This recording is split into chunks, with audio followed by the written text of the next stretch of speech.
Brent, tell us about your first kiss. Oh, it's quite simple. There was this girl in the park that looked really sad, so I just gave her a Bob Saget Full House speech, and then I kissed her at the end of it, and then that was the end of it. Never saw her again. That literally happened. I got in trouble for it, too. You're such a romantic. I got in trouble for kissing a girl, too, when I was in kindergarten. Oh, this is a good story. Yeah. What the fuck? Why? My sort of kindergarten girlfriend was this girl named Emily, and we were like playing over by the blocks, and our teacher wasn't watching because she was a mess, and so we were kissing, and just trying it out, giving it a go, and we got ratted out by this kid in the class. His name was Danny, he's just a real like Randall Weems type. Like he was famous in our kindergarten class for picking his ass. Like he was a full on ass picker. What the fuck? You remember is that guy? You remember that guy in that? There was one in every class. Yeah, there was one guy on my bowling team who we had to shake his hand every time he fucking threw the ball. And like it smelled like ass. You can smell the ass on him. And you couldn't get around the etiquette. Like the parents were looking at you like, shake his hand. He's delusional. You must. Ma'am, your son picked his ass. I'm not touching that. Your son's a grade A ass picker. This guy Danny, we'd be standing in line waiting to go into class, and he'd like have his coveralls down. He'd have his hand right down his pants, just playing with it, just strumming away on his butthole. This guy ratted me out for kissing this girl. I think he was jealous, because I mean, no girls want to kiss you if you're the ass picker of the kindergarten class, right? And so I got in trouble. I had to go to timeout, where I just drew some elephants. So it wasn't that bad, but young love, I think, is the moral of the story.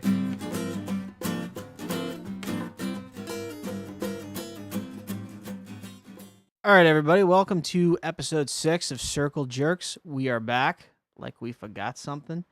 We got a couple of things on the menu here. We're going to start it off with things that were cool 5 years ago. We're going to move right on into talking about Solange Knowles and that whole fiasco. And then, speaking of fiascos, we're going to close it out with a little bit of a talk on Mr. Donald Sterling and all the great things that he's contributed to society. So, before we get started, let's do what we always do and ask what are the boys drinking tonight, Mr. Stacy? Well, James right now is drinking like the same thing, but in 2 different ways, which is ballin'. I might do the same. I'm double fisting James just for him. Yeah, do it up. I'm starting trends here, man. Yeah, he's drinking a cold shot and then chasing it with a cold shot in a glass. No, he's drinking a cold shot, but chasing a can of Canadian in a pint glass. And the pint glass. Yeah, he's drinking regular Canadian and cold shots. That's a damn good choice. It's a good brew. Thank you for clarifying that. Mr. Williams, you are also drinking the same, because you can be Canadian twice. I suggest you do the same. And I am also drinking cold shot, and I'm smoking a Captain Black. Yeah, so well, now you got 3 hands. now I'm drinking 2 beers and smoking a cigar. Got 3 hands, ladies and gentlemen. And I'm the Ron McLean tonight. I got a lot on my plate. He is the Ron McLean tonight. I'm expecting a lot. Without further ado, let's move on to our first item of the day, which is things that were cool 5 years ago. Now, we've decided that we're going to start bringing in some regular features into the show because apparently people find it less alienating if they have some idea what to expect. People love structure. People love structure and they love discipline. So we're going to try to incorporate some more discipline into our show. I say as Brent opens a beer very loudly. There's a vented can on the regular sized cans.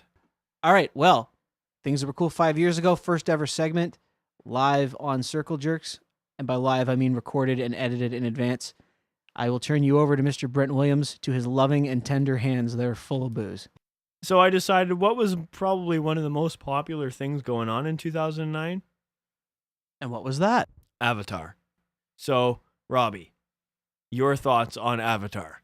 I thought Avatar was basically Titanic meets Dances with Wolves. And that's why it made $2 billion, because, I mean, Titanic made $1 billion. Yeah, that was second. You throw the other two in there with a lot of bright colors and some sexy aliens. I'm bringing Hentai back. Yep. Yeah. I mean, who didn't want to fuck a Navi, right? Yeah. And by Navi, I mean black person painted blue. And we'll get to black people because that's pretty much the rest of the show. But personally, I thought Avatar was way, way, way overrated. Let me put it to you this way, folks. When I went into the movie, I was drunk. And the first half of the movie was magical. And then halfway through the movie, I was sober again. And if your movie goes on so long that I sober up, there may be some places you can cut. There may be some stuff that should be on the editing room floor. I like my movies brisk, and I like them with some actual nudity with humans, please.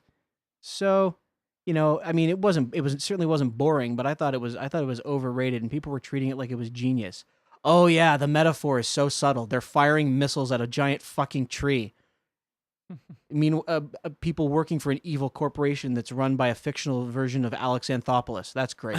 That's real great. That's really subtle stuff. Thank you, James Cameron. But one question remains about Avatar. Is unobtainium hard to obtain?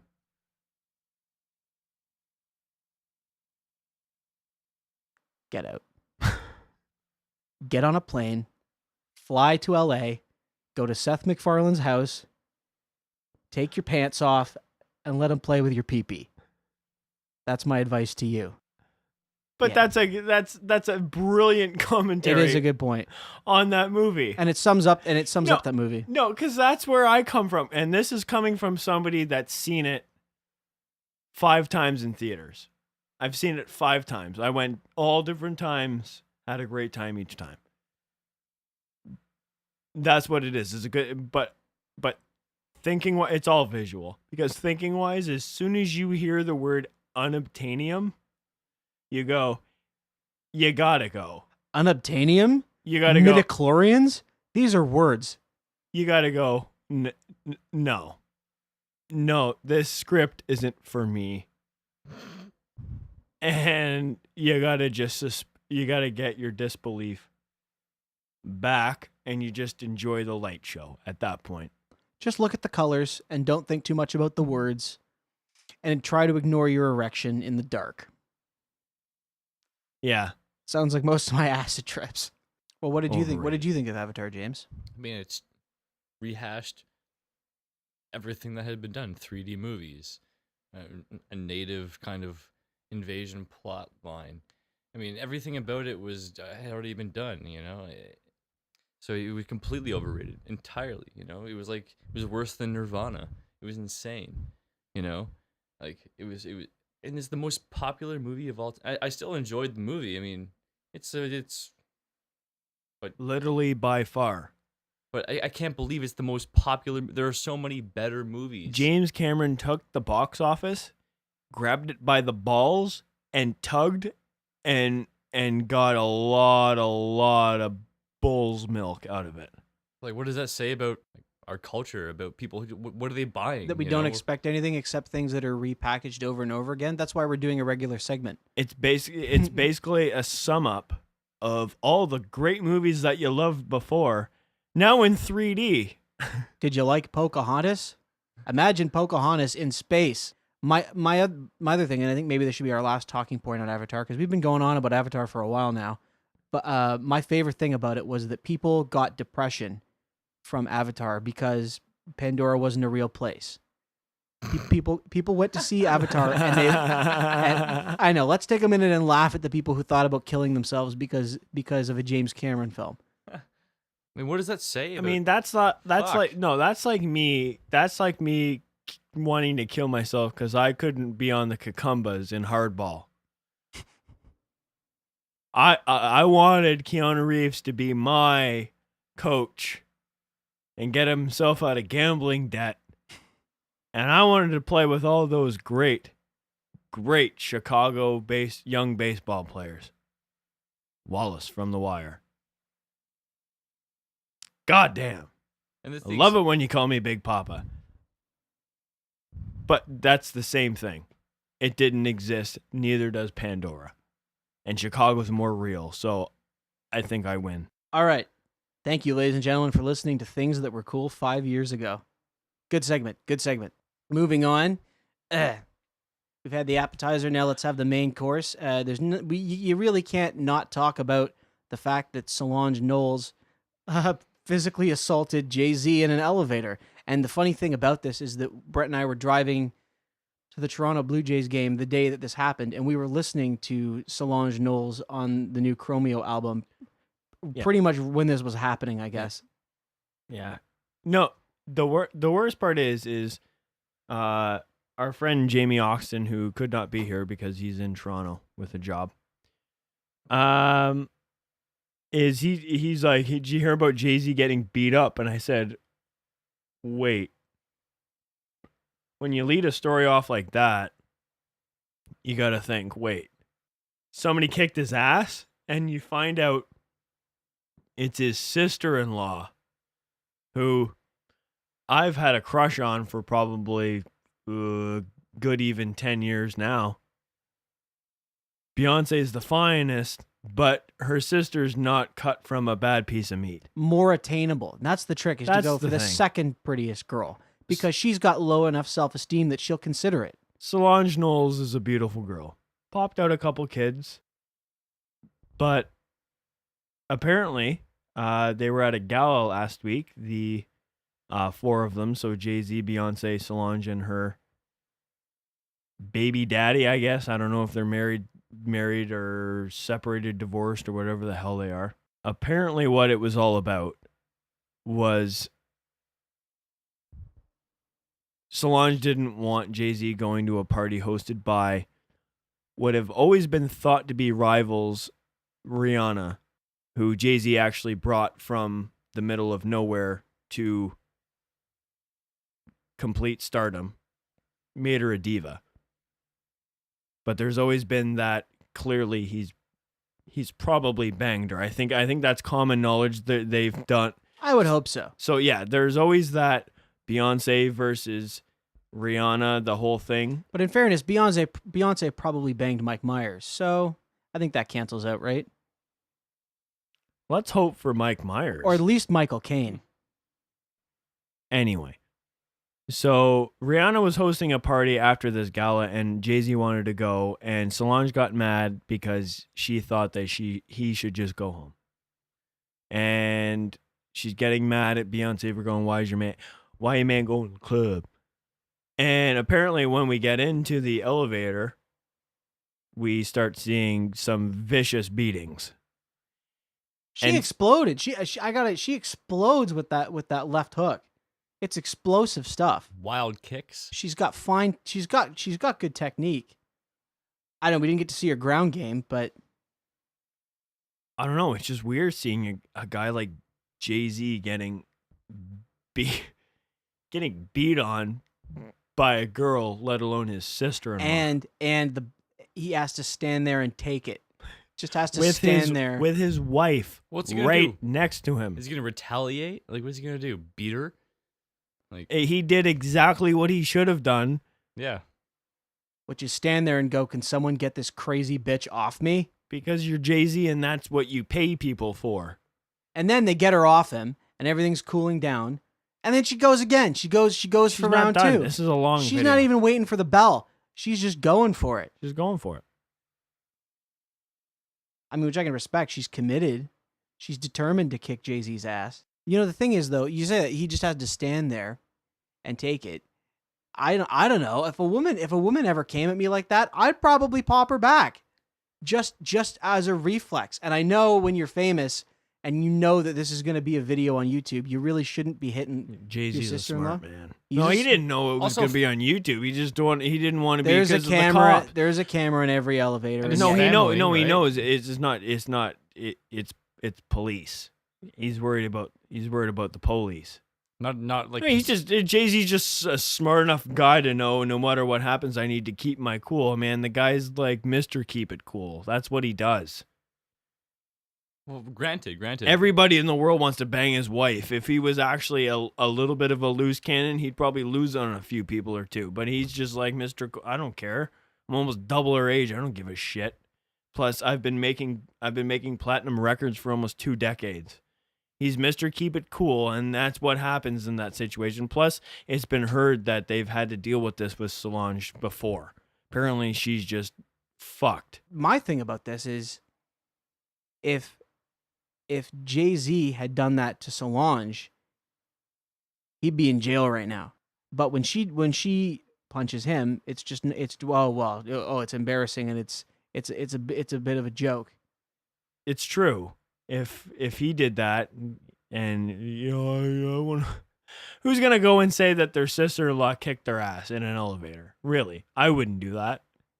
Well, first of all, I mean, if you do that, then you have to deal with your wife going, "Really, you're going to charge my sister?" Yeah. No, but I'm just making the point. I'm just making the point that with the you can't hit her back. You basically just have to stand there and take it. But he if he felt a heel going near his eye socket, I'm sure he would fucking grab her ankle and break it before the heel got in But his it doesn't eye matter. socket. It doesn't. It's not about damage. If you slapped a girl across the face, you would be hearing some sirens, guaranteed. That's all. That's all I'm saying. I'm not saying that she should be charged. I'm just saying it's funny the double standard when somebody of the female persuasion goes vag crazy.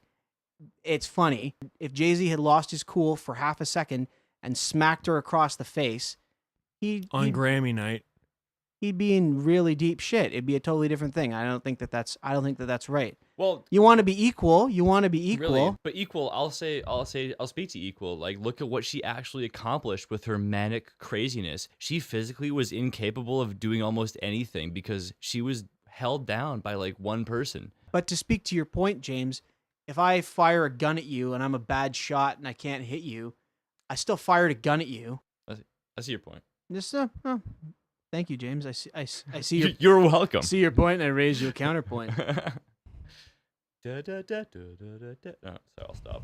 Never say counterpoint to a music major. Yeah, you fucker. All right. Well, I think we've beaten that dead horse. Pun? Kind of pun intended. We'll move on to speaking of dead horses, Donald Sterling. Ouch. Donald Sterling, who just insists on keep digging the hole deeper. You know what? I mean, how much deeper can the hole get? The hole was already like we were hitting inner crust at this point. Mm-hmm. Yeah, we're getting into the mantle. Like, this guy had every black person, anybody who cared about black people, hating him. But as an avid NBA fan and, just a general human being, this guy's a write-off. And then he has the nerve, Anderson Cooper, of all people, has him on. And then he has the nerve to go off on Magic Johnson. Well, that's the thing is that, okay, if anybody who's not crazy, if you're in that situation where you've whatever, whether he was goaded into saying it, I don't buy that. I don't think anybody buys that. If you're in this situation, you would think that you would disappear to the Galapagos Islands for a while. Go lay low, stay out of the news, don't say anything to anybody, go to somewhere where nobody knows who you are. You don't go on Anderson Cooper and say things that make you sound even fucking worse. I mean, if there was anybody who might have said, okay, he's a crazy old man who's in love with a gold-digging whore who, okay, fine. Maybe he said some things. He should still lose his team. Let him go and live out the rest of his life, which is going to be about 7 months in peace. But now he's trying to defend himself, and it makes you look ludicrous. Really? You think the people on your team still, quote, love you? The people still love you? Nobody loved you to begin with, you dirty slumlord. Nobody wants to be within 500 miles of you. Nobody loves you. Why even bother defending yourself? It just turns the whole thing into what's the word? Satire? Yeah. Satire. Ouch. No, that's the worst part is after this whole thing came down and I watched live Adam Silver's press conference where he loaded down the sanctions against Donald Sterling, and I stood at work with hands over my mouth going, oh my God, they made an example of this man. And then we didn't hear anything a couple days after that, because you usually get something out of the defendant. Make a statement. Nothing. I mean, a written statement issued by a press person. Man gave nothing. And then other than a few days after that saying, I plan to sue the league. Now he's going public, which is a bad call if you were the PR man of Donald Sterling. Go public. Yeah, Donald, America needs to know how you really feel. Because, Donald, we know how America feels. No, you don't, actually. We know how America feels about you. They love you. Everybody loves you. This is just a media thing. Donald, go on Anderson. Appeal to the people. They will take Appeal to to the the streets people. to support They you. love you. They love you. Just be honest. Tell them how you really feel. And then he goes on a rant about Magic Johnson, who is a beloved hero with HIV, kind of helped him a little bit, and goes on a rant about Magic Johnson. You know what, Don? You would have been better off going after fucking Michael Jordan. What does this guy actually do for the black community?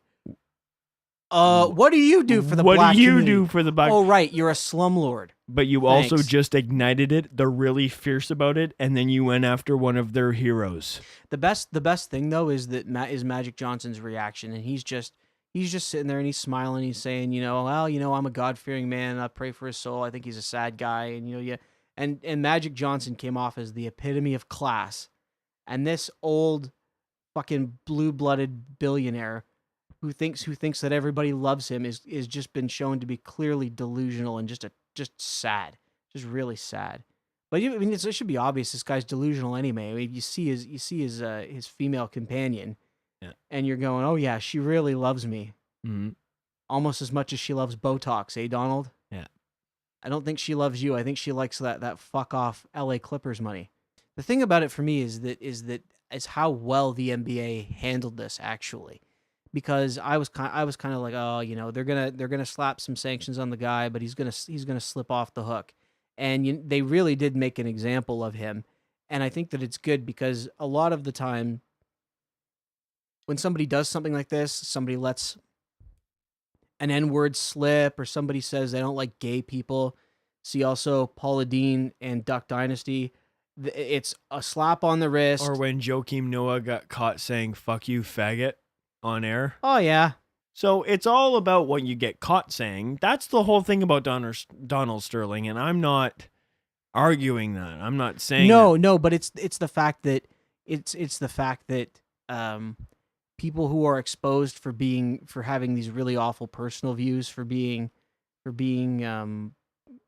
assholes, and the response generally is, we'll punish them in ways that don't matter. Like, oh, here's a $20,000 fine. Well, you're fining a guy who makes like $10 million a year. Yeah. You're going to fine him $20,000. That's like that. I mean, you literally may as well slap him on the wrist. So these people, these psychos, get to go back on television and keep being famous and keep being adored. But Donald Sterling has been made, and admittedly, what he said was far, far worse. And I don't think there's any way to interpret it that where it comes out any other way. Can you just say it? What he said? He basically was telling. He told his black girlfriend that he didn't want any black people coming to his games. Stop hanging around taking pictures of yourself with black people, and don't bring black people to my games. Wow. That's what he said. That's how high up everybody, whether it's white guilt, because Adam Silver, who is the commissioner of basketball now, James, is a very, very scrawny, white, bald man who looks like he's a mad scientist. He looks like an albino turtle. He looks like Dana Carvey in The Master. Am I too turtly for the Turtle Club? Adam Silver is turtly enough for the Turtle Club. Turtle. But it's good to see. It's good to see that somebody actually be made to suffer for what I can only assume is a lifetime of being just a gaping asshole. Like, he doesn't even try to hide it, At least he could try to hide being he an does. asshole. He Well, does. that's what we thought he was going to do, James, is that he was going to defend it. He's tried. Just defend it. But not defend it in the way by going after... I know it doesn't mean much to you, but going after Magic Johnson. Because it may be overstepping a few boundaries, but I put Magic Johnson up with people like Malcolm X. Because he made basketball a thing that white people like, where black people could like it too, and it didn't fucking matter who played basketball. It was Magic Johnson. It was Larry Bird. He went up against, in the 80s, Larry Bird every fucking year. And it didn't matter who won. It didn't matter if it was the white guy or the black guy. The better basketball player would win. And that's the Magic Johnson that I remember. I don't even give a fuck if Magic Johnson still has HIV or if he's surviving it or if he bought the Dodgers for $1 billion and he wants to buy. I don't give a shit what he owns, what he has. He played where the NBA was something to watch. It was something to respect. And Donald Sterling is making a lot of fucking money now. He bought the LA Clippers for $1 million and has turned it into a $750 million franchise that might win an NBA championship. Don't do it for him. You know you shouldn't do it for him. Do it for yourselves. Live in the shadow of the NBA that used to be. The Magic Johnsons, the Larry Birds, the Isaiah Thomases, where it didn't matter what color you were, just play the game of basketball that we all love. And that's what we should all be thinking about. And it's not about the money, it's about the game. Thanks, Jesse J. I said this to Brent earlier in the spirit of finding love and reconciliation. I think that we should hook Solange Knowles up with Rihanna because Rihanna likes people who aren't afraid to smack you in the face. Ouch. And their family. And their family. They have history. Internet browser history. Well, on that delicate note, thank you for tuning in to episode 6 of Circle Jerks. For Brent Williams, producer James Stacy, and myself, Robbie Woods, have a good one.